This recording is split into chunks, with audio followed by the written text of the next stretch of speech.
discuss coaching your son, Matt. Well, it's a situation where as my boys started getting older, and my daughter didn't have a great interest in basketball. She was a cheerleader. I didn't. She had a great interest in basketball, just not playing. But she was cheerleader. But the two boys, actually, what I did not know if I wanted to tackle that or not. I called three guys, three coaches that I had a great deal of respect for. Uh, One of them was Coach Hurtis at Shelbyville. One of them was Jim Maxon, and one of them was Roger Beals at Crispin. They had all coached their sons, and I asked them, each one of them, the experience, and they basically gave me pretty much the same answer. Number one, remember, you don't take after practice, you don't take all those other players home and hammer on them, so it's not fair to do it to your son. And they gave me some really good pointers, and so therefore, that's what I tried to listen to what they said and tried to do that. Was I totally successful? No. My son would probably tell you I did bring it home occasionally, and I probably brought it home subconsciously more than what I wanted to. But like I said, my oldest son, like I said, Katie and Matt were twins, and my oldest son, he played through his freshman year. We sat down at the end of his freshman year, and I knew that he was not, his heart was not really totally into playing. I said, one thing, he said, so I said, if you don't want to play, I said, that's fine, son, but I'd like to see you stay involved. He came to me a couple of days later, he said, Dad, he said, that's great. He said, I don't think I want to play. He said, but he said, I'd like to come on and be a statistician and manager. So he stayed with me for 3 more years. So it was kind of a family affair. And so then, of course, Matt came along, and he definitely wanted to play. By and large, it was a very good experience. You have times when there's some tension there, but I will tell you, he gave me one of the best rear end chewings I've probably ever had his senior year. We had played at Mount Zion, and we had played well in the Charleston tournament. Then we went to Mount Zion, and we got beat. And I didn't think we set a good screen the whole game. So I knew if we were going to go anywhere, I knew this team had some potential. I said, we got to be better at screening. So I set up drills, and it was vicious. It was nasty for a week or 8 days or 9 days. Every drill, if it was a 3-on-3, 4-on-4, 5, I made them set.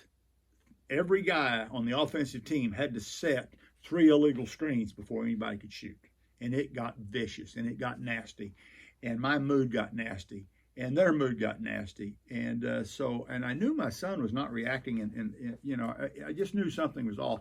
So I just called him down to my office one day at school, just like I would any other player, to ask him what was going on, and he sat down. And I asked him, I said, what's wrong? And he absolutely went off on me. He said, Dad, he said, I'm going to tell you right now. He said, I love you as a dad. But he said, I'm going to tell you, I'm not playing basketball for you. I'm not playing basketball for me. I'm not playing basketball for this school. I'm playing basketball for my teammates. I looked at him and said, well, I don't really care why you're playing. I said, but just keep playing. And so at that point, I realized that I was pushing that team to a meltdown, and you do not want to push a team to a meltdown. I had pushed them as far as I could push them. I went back to practice that night. We started backing off. We backed off on that approach. And of course, then practice became a lot more fun, a lot more pleasant. That team went on, and really, they just exceeded. Like I said, well, it took the number 1 undefeated team in the state to beat them in the quarterfinals. So, it was a pleasant experience. Probably sometimes more pleasant for me than it was for Matt. A friend of mine who you coached told me to ask this question. I bet he was a big guy, wasn't he? You know it. What was your favorite song to play on the speakers at the track? Okay, for Rich's benefit, I will answer that question. And he knows the answer to this question because he knows we had preseason conditioning. Well, it was actually fall open conditioning because everybody was invited to come. But miraculously, usually basketball players who showed up. But we started like at 6 o'clock in the morning to weight room, and we did our weights, and then we went to the track. In the old days, we did it outside the school or whatever, and on rainy days, we did it in the gym. But on Fridays, the kids could listen to whatever music they wanted to during the week. But Fridays, was anything but was Merle Haggard Day. So we always did Merle Haggard, and I went to the trouble to when we got the track. They had a PA system out there, and I could go borrow the PA system and set it up on Thursday night.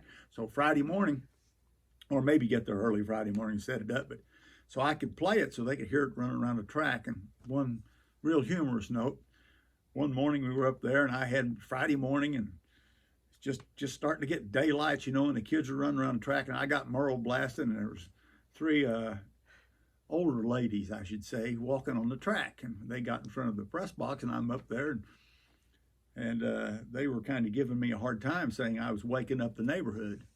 And I probably shouldn't have said this, but I said, we're only out here Monday through Friday, and on Monday through Thursday, you wake up the whole neighborhood, you three ladies do, out here walking on this track cackling. I said, on Fridays, we drown you out with Merle. Sorry. Didn't make any friends that day, but Merle Haggard. Any player that played here knows Friday was Merle Day. Life of your wife as a husband coaching. Well, I will tell you up front, I married, as far as I'm concerned, the perfect coach's wife for a number of reasons. Probably one of the biggest reasons is she didn't come from a really athletic family. I think, her dad was a very good golfer, and her brother played a little baseball in high school, but their athletic was not their thing. And so she didn't know anything. Okay. And that helped because she knew she didn't know anything. Now, some people don't know anything, and they think they know something, and they're dangerous. Okay. But Patty understood that. So she just went to the games to be supportive. She would get really worked up at games, and sometimes after a game, she would ask me, questions, not why did we do this, why did we do that, but questions of how's this work this way and how's this work this way. But a lot of times, particularly when my boys were playing, she would, if it got to a tight ball game, she would go out in the hallway and not watch the end of the game because she would just get so worked up. But she was just very supportive. When I came home from the games, she didn't sit down and ask me 1,000 questions or whatever, And another thing that she never did, and some coaches' wives do this, and I don't think it's good. Coaches' wives sit in the stands, and they're going to hear a lot of things. Sometimes parents are not realistic. Sometimes fans aren't realistic, and maybe they say things they shouldn't say or say things that can be taken out of context. Patty, in all the years that I coached, never came home one time and said, so-and-so said this about you, or so-and-so said this about you. Never. Maybe that's to keep me from going into a tirade of some type, I don't know. But she never did that. I do know that there are some coaches' wives who felt it was their duty to come home and tell their husband, so-and-so said this about you. And all that does is upset the coach. I didn't need to hear what those people cared. Here's the thing. I had a job to do. They had a job to be parent. I had a job to be a coach. It's different. I have been criticized for this, and I'll just tell you up front. I expected parents to be loyal to the program. And if parents were not loyal to the program, and I found out about it, I confronted them. And my basic philosophy was, I said, hey, listen, if your son is going to go home and listen to you do nothing but complain about me, then he's going to come back with a bad attitude, or he's going to come back questioning something. He's going to be torn all the time, and he's not going to be helping the team. So if he's not helping the team, not helping the morale, he's not going to play. So people say, well, you're taking that on the kid. No, the program's number one, and the team is number two. That kid somewhere, he's maybe number three. So, no, I'm not taking it out on the kid. I'm looking out for my team and my program. So, but fortunately, I had a wife who never brought that home. And if she ever heard it, she never said a word about it. So that was a great, great trait. And it was something that I think coaches' wives, it would behoove them to, no matter how much they think they know about the game, to don't listen to the people in the stands, because a lot of them are saying things right at the spur of the moment, and they're good people. They may go down to KC Hall and cuss you like crazy on Friday night, but come Saturday morning, things are okay again. So, relationship you had with Coach Dennis Custer. Well, I tell you, Dennis and I became friends at Eastern Illinois University and played intramural basketball together. And so I knew Dennis. He was the only person I knew here when I came here. And Dennis and I were very, very good friends. And he was one of the best friends I ever had. He was, in many respects, we were a lot like brothers in a lot of respects, because not only did we have, we did so many things together, but sometimes we argued like brothers too. We did, but we were very close. We hunted together. We fished together. We went to workshops, teacher workshops together. We went to coaches clinics together. We were together a lot. And when I first came to Teutopolis, his two boys were little, and we would take those boys hunting, and we would go hunting together. And then later on, as they got a little older, we'd take them fishing. Well, then I had started having my family, and my boys came along. We did the same thing, and of course Dennis's girls came along there too. And but we started, Dennis would come, and his two older boys then, and Dennis would take myself and my two boys, and we go hunting, we go fishing, and like I said, we spent a lot of time talking about education, talking about kids, talking about how to motivate kids, talking and just discussing different aspects of basketball. So we were very, very close, and it was just a real tragedy that he did not get to enjoy retirement. He was so looking forward to it. We were going to retire the same year, and we had talked about the things we were going to do, running rabbit dogs, doing a lot of different things, and his life was cut short. And it was a tragedy not only to the school, but it was a tragedy to the community, and certainly a tragedy to those of us who were very close to him. He had he was a great father, a great role model, a great coach, and a really great friend. So that's kind of the story on the relationship between Dennis and I. I love the guy. In your opinion, what would be the status of the shoes program right now? Well, I in all honesty, I think it's in really good hands right now. I think Coach Reeder is doing a phenomenal job. I think he's really doing a great job, and that's taking nothing away from any coach that's ever coached here. But I think he's doing a very good job. As I mentioned earlier in the interview, I felt his team this year.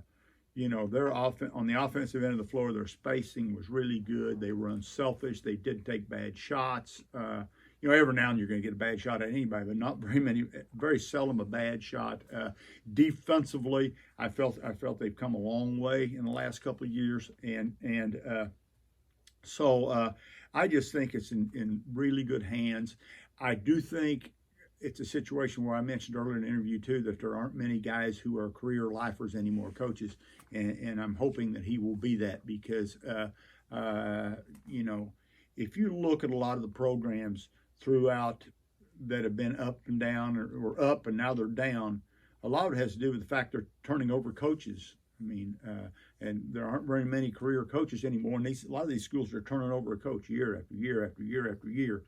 And longevity of a coach can do a lot for the, to help the stability of the program. And certainly that stability was there when I came in with Lawrence and J.H. Griffin. And of course, I should have said something about J.H. Griffin earlier. He was just a really good supporter and just a great guy, and as was Coach Carey. But I think the program, I think Chet is doing a really, really, really good job, and I think he deserves the support of the fans community. And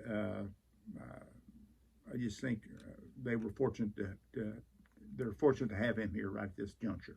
You are now a Hall of Fame coach. What does it mean to you to be inducted? Well, I was honored to be inducted, not so much for myself, but for what the organization stands for. Basically, when I graduated from high school, most people thought I was going to end up in Hall of Shame or prison or someplace like that, but and that was always a possibility. But no, it was truly an honor, and simply because the Illinois Basketball Coaches Association has been a big part of my career, a big part of my life, and I think highly of the organization, and it was. I appreciate the fact that they do have a Hall of Fame, and but there are a lot of coaches out there, Tyler, that didn't get in the Hall of Fame or not in the Hall of Fame, and simply because they were great coaches, but they just happened to they weren't at places where they could be successful. I was fortunate to come someplace where basically in the old days, the parents allowed me to coach. They were the parents, and I was the coach. I don't know how that works today, but I do know at that time they did, and they were supportive. That doesn't mean they agreed with every decision, but they were supportive. So, and the kids would work hard. So I was fortunate, and sometimes it's not how good you are; it's where you end up being right spot at the right time. So, in answer to the question, I'm honored, but I'm also humble too. What did you all do with IBCA, Illinois Basketball Coaches Association? Well, I got involved with the organization.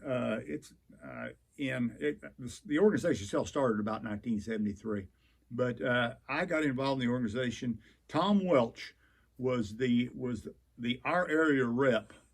Tom was coaching at Flora. He was our area rep for the All-State selection committee, and so he asked me. He told me. He said, I'm kind of wanting to bow out of that. Would you be interested? If so, I'll say something to Chuck Orlinski. And I said, so I jumped at the chance. So I started as a representative for the All-Star selection or the All-State selection committee.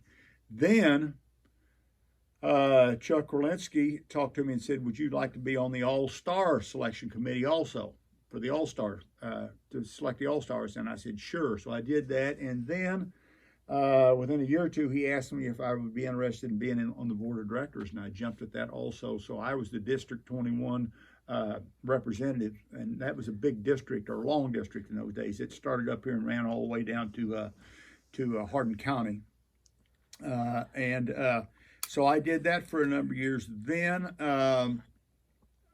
I was elected president, and unfortunately, during my tenure, just before my tenure as president, the spring before I started, Coach Orlinski passed away. And he was the heart and soul of our organization, and we were in flux. But I became the president, and I served a couple of years in that capacity, and then I served 4, 5, 6 years as an associate executive director. We had an executive director and 2 associate executive directors, and finally I saw that I felt it was time to have some of the younger guys come in. It was time to fortunately, then they did a total reorganization of the structure, the governing structure of the thing, which has been a good thing. We've got really good people involved, and so now I still do some tasks. I have some tasks that I do for them, but I don't share any leadership role at this time. But it's one of the greatest organizations a person can be involved in basketball. Who would be your biggest role model? Well, what happened was my father died when I was 10 years old. So I mean, he was a role model earlier, but as time went on, of course he was gone. But I had my oldest brother left for the Air Force when I was 7 years old. He was career Air Force. But the next oldest brother he played basketball and was a good student. And Gene was the first person in my family who wanted to go on to college. I remember my mom telling me she didn't figure he was going to be able to do it because financially it just looked like an impossibility. But he is the one who broke the mold, and he went to college, played basketball at Hannibal Grange and Sterling College, and then my sister also went there, so she was a great role model, and my mother was a phenomenal role model. So I had my brother, my sister, and my mother worked about 3 or 4 or 5 jobs to keep a roof over our head. So those were my role models. So where did you learn everything that you were taught? Well, some people tell you don't know anything, and they may be closer to right than anything. But that being said, I'll tell you, when I got into coaching, I knew absolutely nothing about how to teach the game. I didn't know much about fundamentals. I'd played basketball my entire life, but that didn't mean I knew a lot. And I did not invent the game.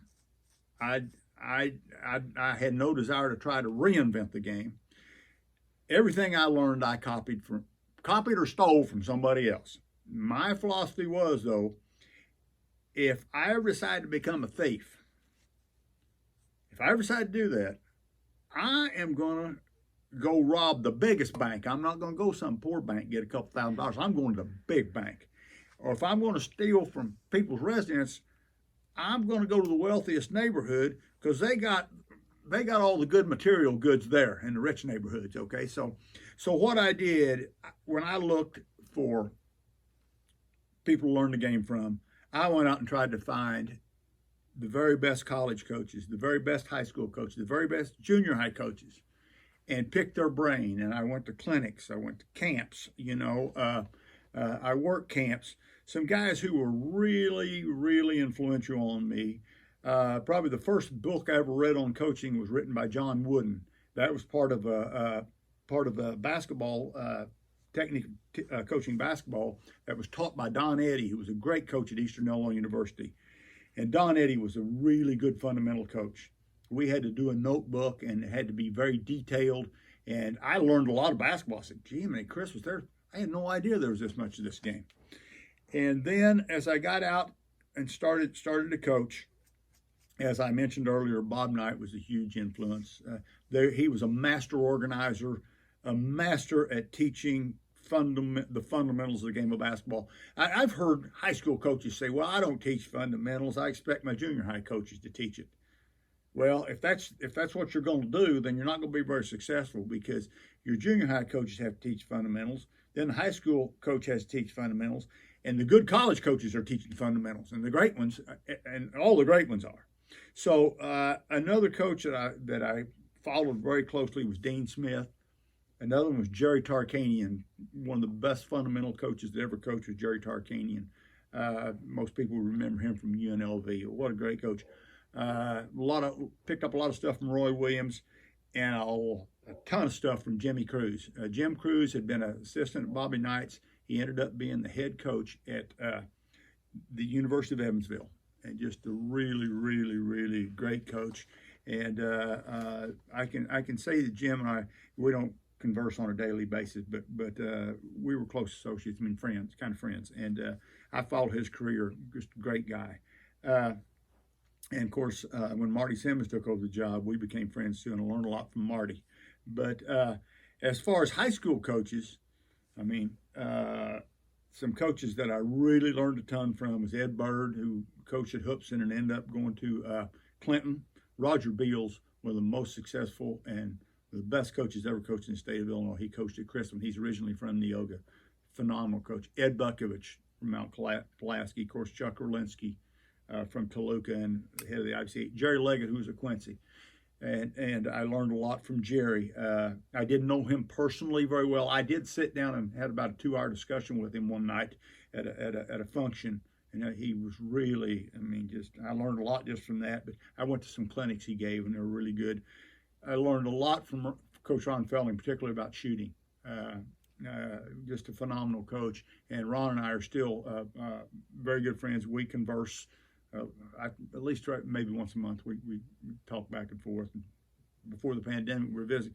Learned a lot from Steve Bennett. Boy, you talk about a guy who could teach the game and was really good at teaching guards. Another guy that a lot of people wouldn't know is a guy named Gordon Kirkman. Gordon Kirkman coached at West Aurora, won the state championship there, but he also coached. He's the guy who coached Kenny Battle, and as I mentioned earlier. But I worked some camps with Gordy, and I learned a lot from him. But I think one thing, I really never, I went to clinics, I went to camps. Dick Bumgardner, I would not want to leave Dick Bumgardner off that list of coaches, because Dick Bumgardner was a tremendous shooting coach. He and Ron Felling are great shooting coaches. My early influences was Bumgardner. He coached over in Richmond, Indiana. He ran a really successful camp, and I worked for him for 7 or 8 years, his summer camps. He did about 7 of them a summer, and I'd work sometimes as many as 3 or 4 of those. But excuse me, he was, like I said, initially I didn't know what a good jump shot was, but then after I learned what a good jump shot was through listening to Bumgarner, then I started listening to how in the heck do I teach this. So you know, you learn to teach. You can learn a lot about the game, but it's different between knowing, okay, I can see that's a good jump shot. It's like I can tell when a car's running pretty good, but I don't know how to fix it when it breaks down. Okay, so that's kind of teaching. So at any rate, but another thing too, and this is something I would say to particularly young coaches that want to stay in it. I never stopped my search for knowledge of the game from the day I started till the day I ended. If I talked to a coach, whether it was a college coach, high school coach, junior high coach, if I talked to them long enough at any level, and I listened, and actually listened to them, I would learn something. That doesn't mean that you go out and grab everything that they're telling you, but you listen. When you go to a clinic, the younger coaches, when they're going to a clinic, if they're good young coaches, and they're going to be really good coaches, and I'll tell you what they do, Tyler, you'll see them. They'll have that notebook, and they are taking copious notes. I mean, they're really writing notes. Some of the older coaches, you watch them, they may not be taking notes. You think they're not paying attention. They're paying attention. But once you get to be an older coach, you have kind of developed your philosophy. You knew how you wanted to do things, but there's always a little bit better way to help that. You don't just go out and totally radically change something. You find a little bit better way to teach it. So I would, if I was given advice, I would say get out there and never stop running, because the day that you think you know it all is the day somebody's going to beat your fanny. End of story. Do you miss coaching, and what do you miss about it? That might be kind of like missing a heart attack. I don't know. But no, seriously, as far as missing coaching, I think for the first couple of years when I got out, I did. But over time, that kind of has a way of kind of going away. I miss the camaraderie with the coaches.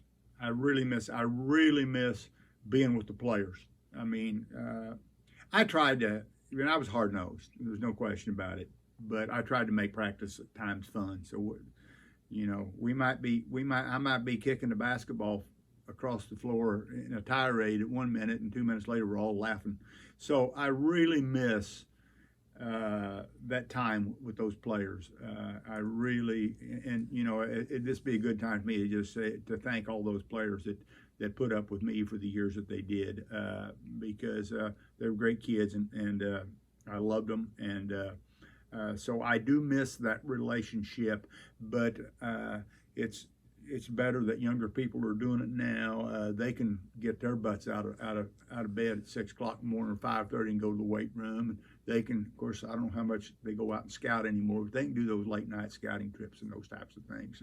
But I'm enjoying just going and watching the games. I don't criticize. I'm just sitting there having fun, just watching the game, eating popcorn. Life after basketball. What are you currently doing now? Well, I am finally fulfilling the projection that all of my grade school teachers, high school teachers, maybe some college professionals always predicted would happen to me. I'm a full-time degenerate now, I think. You know, I hang around the house. I don't do a lot. You know, seriously, I've got some hobbies and some things that I do. And of course, obviously, this pandemic put a crimp on a lot of that stuff. So I didn't get to go out and watch a lot of basketball games. But that's kind of, you know, things are getting better, and they're going to get a lot better. And, you know, I'm enjoying time, you know, with my wife and I. And it's, you know, I do stay somewhat busy. But like I said, I'm pretty much a degenerate. So thank you very much for agreeing to do this with me. Well, Tyler, thank you. It's been a pleasure and an honor, and I want to thank you too for, you know, you get out and you promote athletics, not just basketball, but athletics in our area, and you get out and you talk to different coaches and you interview them and you do players, And I think it's great that you're doing this. So thank you for putting up with me for a day or two.